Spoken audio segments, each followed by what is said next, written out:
네, 오늘 하나님의 말씀 시편 15편 1절에서 5절까지의 말씀입니다. 제가 갖고 있는 구약성경 811페이지에 있는 시편 15편 1절에서 5절 우리 합독으로 우리 말씀 봉독하겠습니다.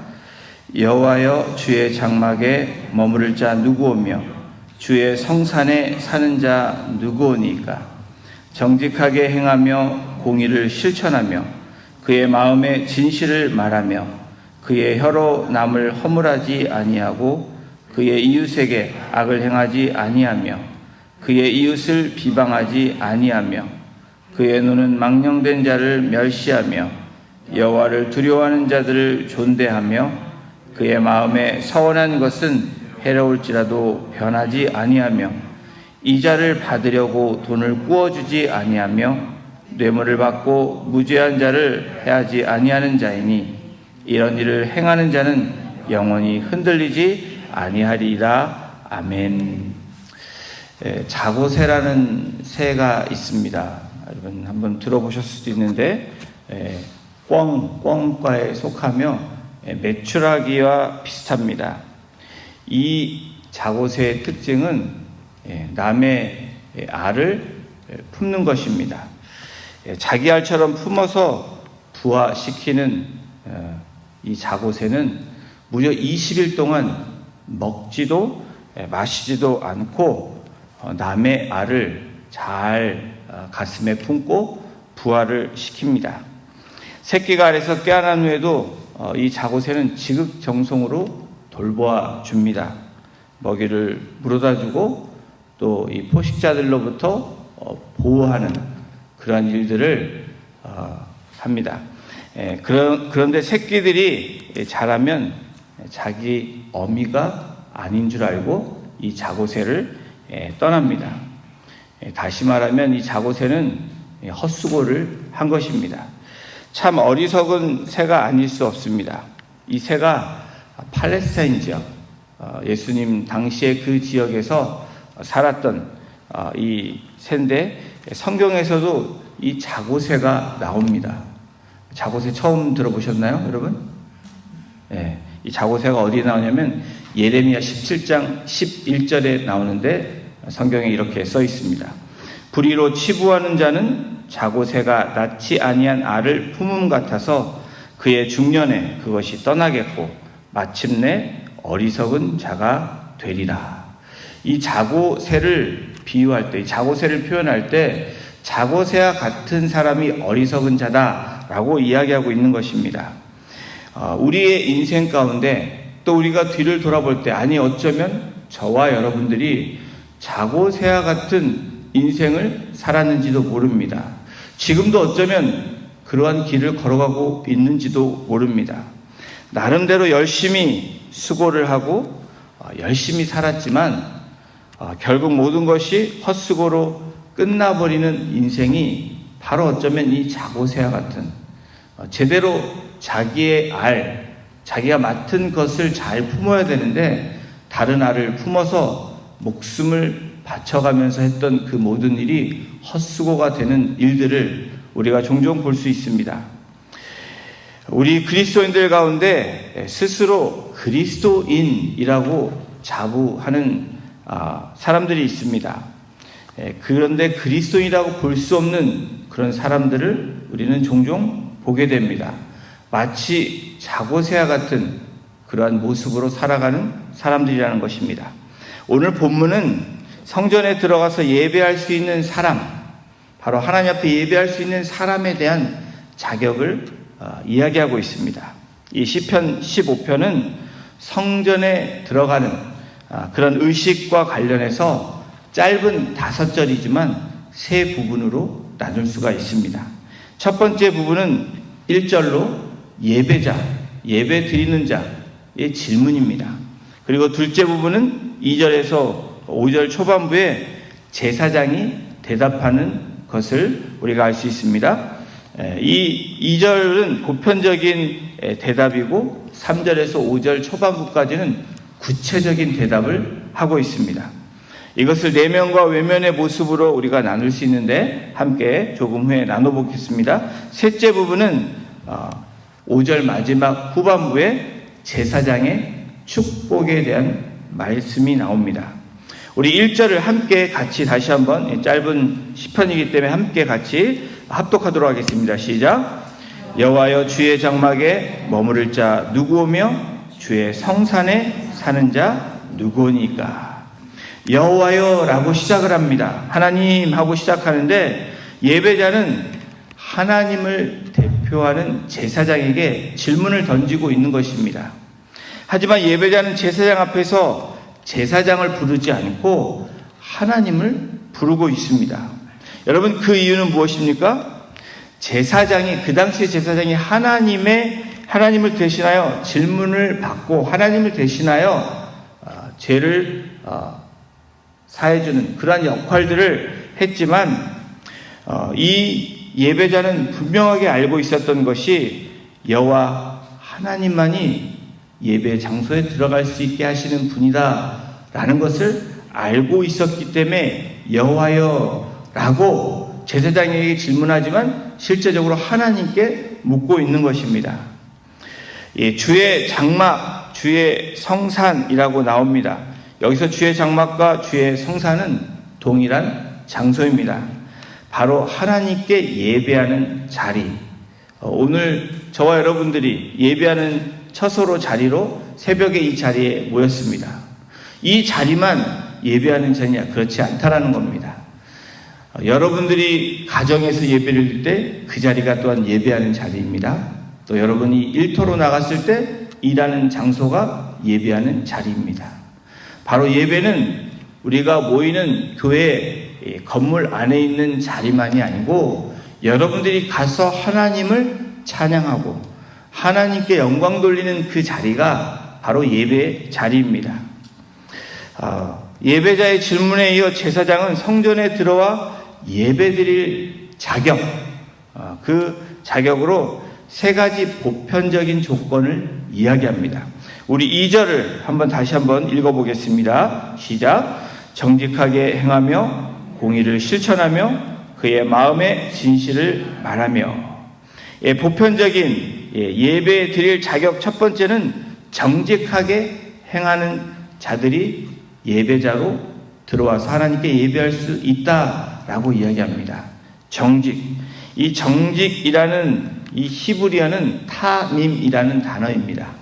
이 타밈이라는 단어가 완전하다라는 뜻입니다. 완전하다. 완전한 사람만이 예배 자리로 나갈 수 있다. 이렇게 생각해 볼 수 있습니다. 그러면 저희들이 완전합니까? 대답을 못 하시는 이유는 긴 것 같기도 하고 아닌 것 같기도 하고, 여러분이 대답하는 그 대답이 맞는 대답입니다. 이 완전하다라는 뜻을 좀 더 풀어드리면 여러분들이 완전하다는 말이 바로 이 시편 기자가 말하는 완전하다는 말이 이런 뜻이구나, 이 타밈이란 뜻이 이런 뜻이구나 라고 여러분 알 수 있습니다. 창세기 6장 9절에 보면 성경이 이렇게 기록됩니다. 노아는 의인이요 당세 완전한 자라. 이 완전한 자, 흠이 없고 죄가 없는 완전하다라는 그런 의미보다는 여러분, 이 완전하다라는 이 말, 바로 노아에 대해서 쓰인 이 완전한 말이 타밈이라는 단어로 똑같이 쓰였습니다. 이 말은 동물 제사를 드릴 때, 가축 제사를 드릴 때 흠이 없는 온전한 동물을 드리라 명하셨는데, 이 온전하다라는 말도 타밈이라는 단어로 사용되었습니다. 결국 정직하게 행한다는 것은 하나님 앞에 흠이 없는 삶을 말합니다. 노아나 아브라함처럼 여러분, 하나님 앞에 예배 드리고자 할 때 하나님 앞에 서는 그런 마음을 이야기합니다. 정말 아무 죄도 없고 아무 잘못도 없고 실수도 없는 사람을 이야기하느냐? 그런 이야기를 하지 않습니다. 바로 흠이 있지만 바로 예수 그리스도를 통해서 나오는 자들, 그런 자들이 완전한 자라고 이야기하는 것입니다. 저와 여러분들이 완전할 수 있는 유일한 길은 예수 그리스도를 통해서 바로 피 흘리시고 십자가에서 달려 돌아가신 바로 이 구약에서 피 흘림이 있는 제사를 통해서 완전함으로 나아갈 수 있게 하신 것입니다. 이것이 정직, 완전하다는 의미가 있습니다. 둘째, 보편적인 이 예배하는 자의 자격은 공의를 실천하는 것이다 라고 시편 기자는 선포하고 있습니다. 공의를 실천한다는 것은 구약 성경에서 말하는 의로운 삶을 사는 것을 이야기합니다. 히브리어 짜디크라는 단어로 사용되었는데, 짜디크는 철저하게 율법을 따르는 삶, 이 짜디크 바로 이 공의를 따라 사는 삶을 이야기합니다. 결국 공의를 실천한다는 것은 율법인 하나님의 말씀을 철저하게 그 말씀대로 사는 것, 그것을 공의라고 이 짜디크라는 단어로 시편 기자는 이야기하고 있습니다. 정직하게 행하고 공의를 실천하는 것, 그것이 예배자의 자격이다라고 이야기합니다. 이 세 번째 보편적인 자격은 마음의 진실을 말하는 것이다 라고 이야기합니다. 여기서 마음은 사람의 내면을 이야기합니다. 보여지지 않는, 눈으로 보여지지 않는 것, 바로 이 내면을 이야기하는데, 외면이 행동이라면 이 내면은 마음속 깊은 곳에 있는 보이지 않는 것을 이야기합니다. 마음이 진실해야 한다는 것은 외면뿐 아니라 그 내면에 하나님의 말씀에 맞추어서 살아가는 그 모습을 이야기합니다. 그 마음이 하나님께로부터 멀리 떠나 있으면서 외면만 말씀을 지키는 사람은 성전에 들어올 수 없다라고 이야기합니다. 여러분, 하나님이 무엇을 보십니까? 우리의 외모를 보시는 것이 아니고 중심을 보신다라고 성경은 말씀합니다.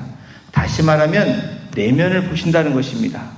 사람이 볼 수 없는 하나님만이 알 수 있고 나만이 알 수 있는 그 중심을 보시는 그 내면, 이것이 마음입니다. 다시 말하면 외식하는 자는 성전에 들어올 수 없다라는 것입니다. 겉과 속이 다른 사람들, 바깥에서는 말은 이렇게 하는데 속은 다른 사람들은 성전에 들어올 수 없는 자격 조건을 갖추지 않다라고 이야기하는 것입니다. 이것이 세 가지 행동 모두 일시적인 모습을 이야기하는 것이 아닙니다. 습관이 되어야 되고 인격과 삶에서 녹아내어져야 되는 모습을 이야기합니다. 이런 사람만이 성소, 성산에 나아갈 수 있다라고 시편 기자인 다윗은 고백하고 있는 것입니다. 제사장은 보편적인 조건을 말한 후에 보다 구체적인 세 가지를 이야기합니다. 바로 적용 부분, 우리의 삶에서 나타내야 되는 부분을 이야기하고 있는데, 우리 3절을 함께 합독하겠습니다. 시작. 그의 혀로 남을 허물하지 아니하고 그의 이웃에게 악을 행하지 아니하며 그의 이웃을 비방하지 아니하며. 여러분, 이 보편적인 이야기는 정의를 내렸다면 바로 이 실제적인 이야기는 우리가 삶에서 늘 나타내고 프랙티스, 실행해야 되는 이야기를 이야기하고 있습니다. 이웃에 대한 태도를 이야기합니다. 이웃에 대한 우리의 삶의 모습을 이야기합니다.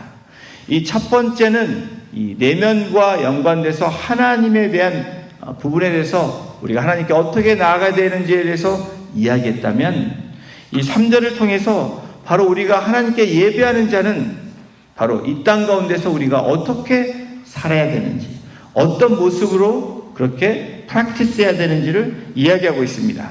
첫 번째, 그 혀로 남을 허물하지 않아야 된다라고 이야기합니다. 험담하지 말라라는 것입니다. 여러분, 하나님께 예배하러 나오는 자는 험담하지 말라라고 성경은 분명하게 이야기합니다. 험담이란 무엇입니까? 남의 잘못된 약한 허물을 캐내서 그것을 사방에 퍼뜨리는 것을 험담이라고 이야기합니다. 가까운 사람들, 특히 나를 잘하는 사람들, 내가 잘하는 사람들의 연약한 부분을 여러분 어떻게 해야 됩니까? 잘 보호해주고 또 그것을 위해서 우리가 잘 권면해줘야 되는데 그 치부를 드러내서 스프레드 아웃하는 것입니다. 남에게 나뿐 아니고 알고 있는 주변 사람들에게 말을 하는 것입니다. 의도는 그렇게 안 했을지라도 내가 이렇게 들었는데 이런 거야 라고 얘기를 시작하면 그것이 급속도로 퍼지는 것을 우리는 알 수 있습니다. 여러분, 어느 때 가장 공동체가 어려움을 경험합니까? 언제 여러분 시험에 드십니까? 하나님의 말씀을 듣고 하나님의 말씀을 보고 묵상해서 시험 드는 경우는 없습니다. 거의 없습니다. 아니, 없다라고 얘기하는 것이 맞습니다. 그런데 언제 우리가 시험에 듭니까? 바로 남의 말을 들을 때, 누가 이렇더라 하면 벌써 우리의 이 죄성의 귀를 기울여서 그것을 듣는다는 것입니다. 또 그것을 들으면 어떻게 합니까? 한쪽으로 흘러보내면 되는데 이 마음의 중심에 둔다는 것입니다. 생각나게 한다는 것입니다. 그래서 그것을 또 다른 사람에게 전달하는, 우리는 듣고 전달하는 것은 뭐만 해야 됩니까? 복음만 전달하면 됩니다. 근데 마치 남의 허물이 복음처럼 전달하는 경우들이 종종 비일비재하다는 것입니다. 그것도 내가 믿는 사람들, 그래도 내가 형제자매라고 생각하는 공동체 안에서 그렇게 많이 일어나고 있다는 것입니다. 더 나아가 일부러 남의 치부를 조사해서 들춰내는 사람들도 있는데, 여러분, 오늘 예배하는 자, 성소에 나가는 자는 그러면 안 된다라고 시편 기자는 이야기하고 있습니다. 두 번째, 우리의 삶에서 실천해야 되는 것, 이웃에게 악을 행하지 않는다라는 것입니다. 가까이 있는 사람들에게 여러분 어떻게 됩니까? 피해를 주면 안 된다라는 겁니다. 제가 지난주에도 말씀드리고 몇 번을 말씀드렸는데, 친할수록 어떻게 해야 됩니까? 예의를 지키라는 것입니다. 매너를 지키라는 것입니다. 말을 쉽게 놓아서 막말을 해서는 안 된다는 것입니다. 제일 가장 큰 피해는 무엇입니까? 물질로 든 피해보다는, 그것도 당연히 하면 안 되지만, 여러분 어떻게 합니까? 우리가 말로 피해를 줄 때가 너무나 많이 있습니다.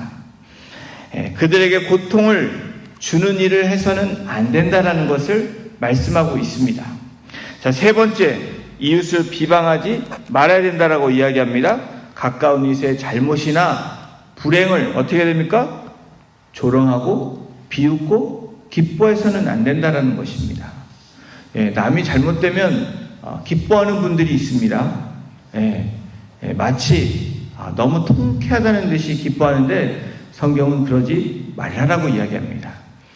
예배하는 자, 특별히 우리 새벽의 용사들은 그렇지 않다라고 저는 확신합니다.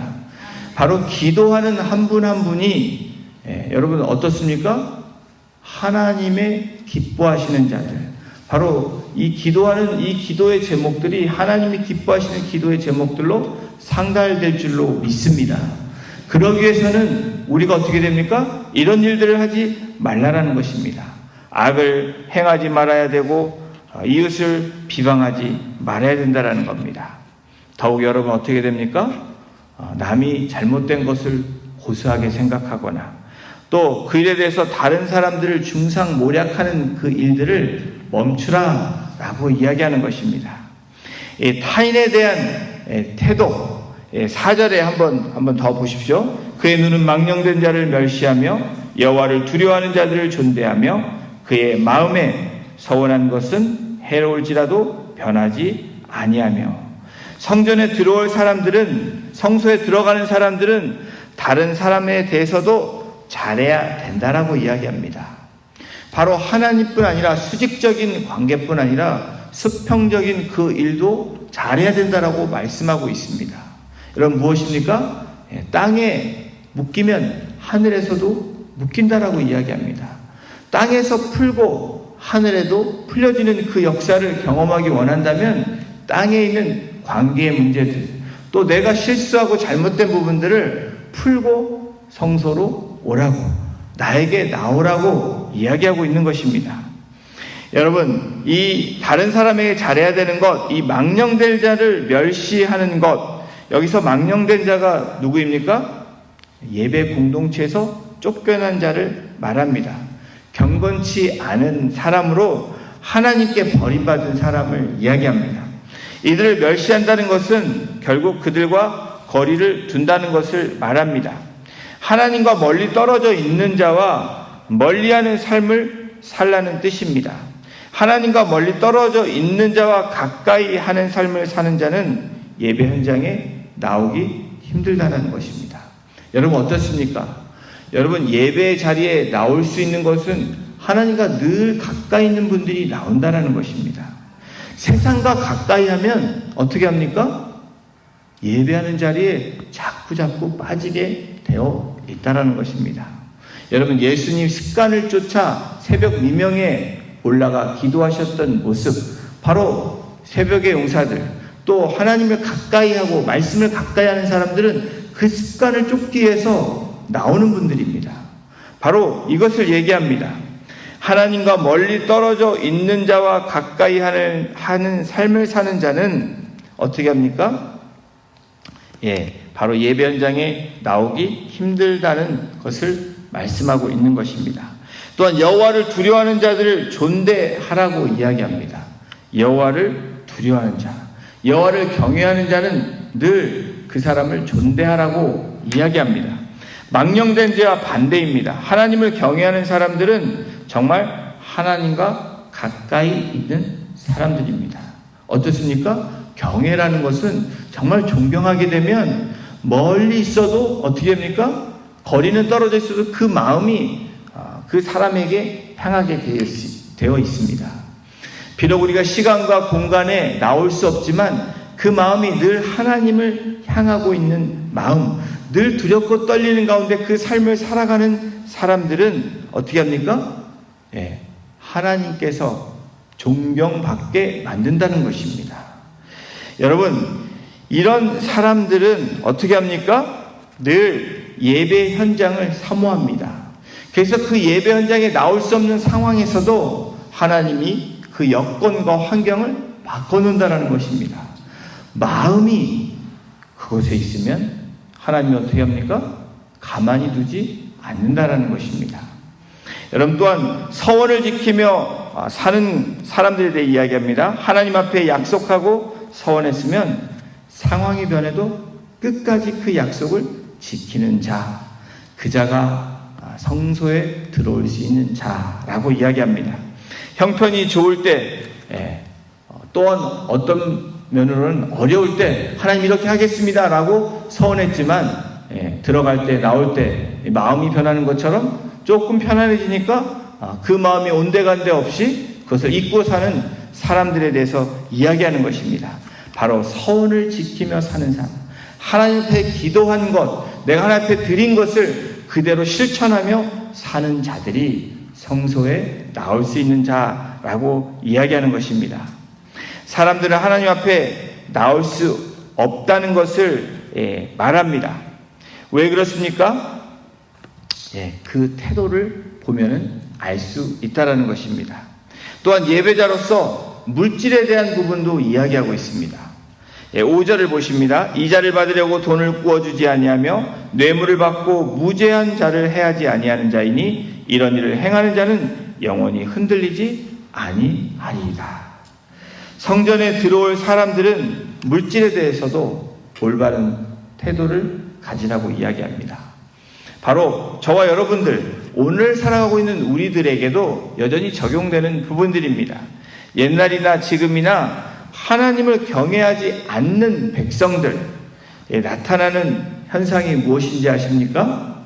바로 돈을 우상시하는 사람들이라는 것입니다. 여러분, 이 돈을 뛰어넘는 사람들, 적으나 많으나 돈에 지배되지 않는 사람들은 하나님 앞에 나올 수 있는 사람들, 반대로 이 돈에, 이 메모니즘에 봉착해 있거나 메모니즘에 빠져 있는 사람들은 하나님 앞에 나올 수 없다라고 말하고 있는 것입니다. 돈을 섬기는 사람의 대표적인 현상이 바로 이 고리 대금업자입니다. 가난한 형제의 어려운 형편을 이용해서 터무니없는 이자를 붙여서 착취하는 것. 이 고리 대금업자도 이 고대 근동에서도 아주 많이 퍼져 있었던 문화 중에 하나입니다. 이 바벨론 제국에서도 33%가 넘는 사람들이 고리 대금업을 했습니다. 그리고 아수르라는 나라는 50%가 넘게 이런 악행을 했다라는 것입니다. 하나님이 남의 약한 자들을 괴롭혀서 뺏는 그 물질을 기뻐하지 않는다라는 것입니다. 여러분, 오늘날 우리에게 적용하는 것이 무엇입니까? 여러분, 땀을 흘려 우리가 단을 거둔 그 곡식을 하나님 앞에 드리는 것이 가장 기뻐하는 것이지, 쉽게 벌어서 헌금을 한다. 여러분, 남의 잘못된 것들을 해서 헌금을 한다. 여러분, 예를 들어서 로또에서 나는 로또 당첨하면 헌금 많이 할 거야. 절대 그런 생각하지 마십시오. 로또 되지도 않습니다. 된다고 해도 여러분 망하는 지름길입니다. 여러분 사보신 적 있으시죠? 예, 지금도 사시는 분들이 어쩌면 있을 수 있습니다. 재미로 산다. 예, 재미로 그 돈 쓰지 마십시오. 딴 데다 쓰십시오. 커피를 사더라도 다른 사람을 사주면 여러분 그것이 더 하나님께 영광이 될 줄로 믿습니다. 별로 아멘을 안 하시는데 나는 죽어도 사야 되겠다 이런 분들이 계시다면 저를 한번 면담을 하기를 원합니다. 저에게 오십시오. 이 고리대금업은 하나님 기뻐하지 않습니다. 그냥 쉽게 벌어지는 남의 어떤 등을 쳐서 남을 괴롭혀서 버는 돈도 하나님 기뻐하지 않는다라고 이야기합니다. 또 왕이신 하나님을 뇌물로 돈 아래 자리에 두지 말아야 된다라고 이야기합니다. 하나님을 경외하는 사람은 뇌물에 의지하지 않는다라는 것입니다. 이 고대에서도 뇌물을 받고 악을 행했던 일들이 비일비재했다라는 것입니다. 그것은 우리의 역사를 봐도 그렇습니다. 한국이 또 지금 이 아시아에 있는 지역 못 사는 나라에서 특별히 뇌물로 인해서 어려운 사람이 더 고통받는 일들이 있습니다. 많은 세상 사람들은 뇌물을 받음으로 부당하게 뇌물 밖에 있는 사람을 해하는 일들이 너무나 많다라는 겁니다. 성경은 이런 뇌물을 받고 의인을 해치는 행위를 엄격하게 금지하고 있습니다. 오늘 저와 여러분들에게 적용할 수 있는 말씀은 여러분 어떻습니까? 우리가 부당한 것을 인해서 연약한 사람들을 해치지 말라라는 것입니다. 그러므로 하나님을 경외하는 사람은 뇌물을 받고 의인을 죄인으로 만드는 일을 하지 않는다라는 것입니다. 이 악을 도모해서 하나님의 영광을 가리는 일을 하지 말라라는 것입니다. 그런 사람들은 하나님 예배 자리에 나올 수 없다라는 겁니다. 나는 예배 갈 수 있는데요. 나는 가서 예배 드렸는데요. 여러분, 예배는 드릴 수 있습니다. 발이 있는데 걸어오는 거 누가 맡겠습니까? 그런데 무엇을 얘기합니까? 그 예배를 하나님이 받지 않는다라는 것입니다. 1000번을 와도 그 예배는 하나님 기뻐하지 않는다라는 것입니다. 이런 일을 행하는 자, 다시 말하면 이 모든 일들을 행하는 자들은 영원히 흔들리지 아니하리라. 바로 이런 일이란 위에서 언급한 일을 의미합니다. 이 10가지 조건은 말과 행동, 언어와 삶을 이야기합니다. 그래서 하나님을 경외하며 진실되게 사는 삶을 이야기합니다. 바로 오늘 이 새벽 자리에 또 예배 자리에 나오시는 성도님들 한 분 한 분이 바로 이러한 삶으로 살아가시는, 그래서 성소에 구하며 성산에 오를 자 누구냐라고 그렇게 질문하는 것이 아니고 바로 그런 삶으로 살아가며 그 영광을 나타내시는 복된 성도님들 한 분 한 분 되시기를 주님의 이름으로 축원합니다. 기도하시겠습니다. 하나님, 오늘 시편 기자의 고백처럼 또 시편 기자의 질문처럼 주의 장막에 머무를 자 누구고 주의 성산에 사는 자가 누구냐고 묻는 질문에 우리는 담대하게 또 당당하게 바로 하나님, 내가 여기 있습니다 라고 우리의 삶 가운데 늘 고백하며 나아갈 수 있는 믿음의 고백을 통하여서 하나님께 늘 예배하는 자로, 두렵고 떨림으로 그 십자가 앞에 엎드리는 자로 나아갈 수 있는 복된 인생들 되어질 수 있도록 우리 성도님들 한 분 한 분을 주장하여 주시고, 오늘도 주 앞에 간절히 아뢰고 또 주님을 만나는 그 기쁨으로 나아갈 때 세상이 줄 수 없는 평강과 위로와 또 기쁨을 누리며 나아가는 복된 하나님의 백성들 되어질 수 있도록 주께서 인도하여 주시고, 무엇보다도 오늘 우리의 삶에서 예배하는 자의 늘 서게 하심으로 주님께 영광 돌릴 수 있는 매 순간순간이 되어질 수 있도록 주께서 인도하여 주시고 역사하여 주시옵소서. 감사합니다. 예수님의 이름으로 기도드렸습니다. 아멘.